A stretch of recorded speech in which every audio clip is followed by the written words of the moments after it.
We track storms to alert you first. This is KIMT Storm Team 3, weather coverage you can count on. Welcome back and happy sunshiny Thursday, everyone. Speaking of the sunshine, we are seeing it across all of our live eyes, Austin, Rochester, Mason City included. I am going to bring attention to Mason City, though. You can see some clouds off in the distance there on the live eye. Most of that activity is pretty far to the south, but it does show up. We'll talk about that in just a moment. Before we do, though, let's talk the sunshine, warming our temperatures. We're up 8 degrees in both Mason City and Rochester when it comes to comparing these temperatures to this time just yesterday.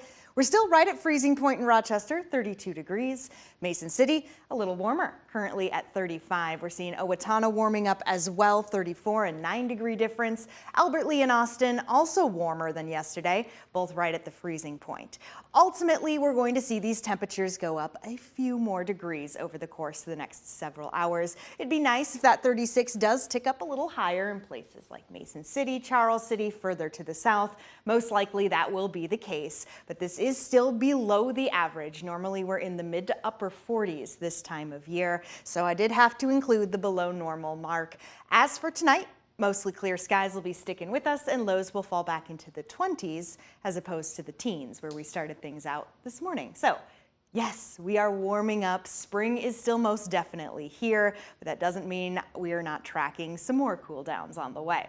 More on that a little later. Satellite and radar here is showing off the sunshine. I wanted to bring the attention to the clouds in Mason City because here's where they are. Just wanted to show that they are looking like they're producing maybe a flurry or two. This also could be picking up on some of those clouds beginning to billow. It's not necessarily going to impact us though because high pressure is still very much in play.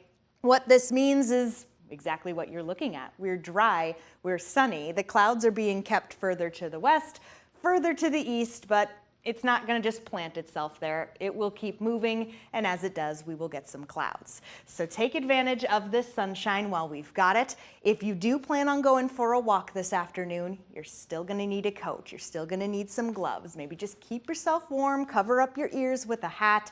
Temperatures will stay above average for quite a bit, but it's still going to be chilly. Luckily, the winds have calmed down. They're right around 5 miles per hour, and that's how they'll stay throughout most of the day. It's not a breezy day, and we all know that it's really that wind that makes things very chilly during those colder months.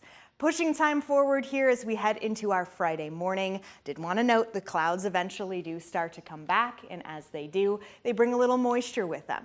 We won't see evidence of that moisture until we get later into our Friday. The chances for rain remain fairly low, but as we get late into Friday, ultimately into early Saturday morning, we see the chances go up, then down, then back up again for Easter Sunday. This is good news though. I mentioned that we need it because the drought monitor is still showing plenty of color, but a huge improvement. A lot less of the red in the southern portions of the viewing area and the yellow that we're seeing in the north. That used to be more a brownish color. So the yellow meaning dry as opposed to moderate. And that's what we want to see, more improvements. That chance for rain that we've got coming up for Friday and Easter Sunday into Monday, not necessarily a bad thing, but it could spoil some late Easter plans. Okay, good to keep in mind there. Thanks, Sarah. Still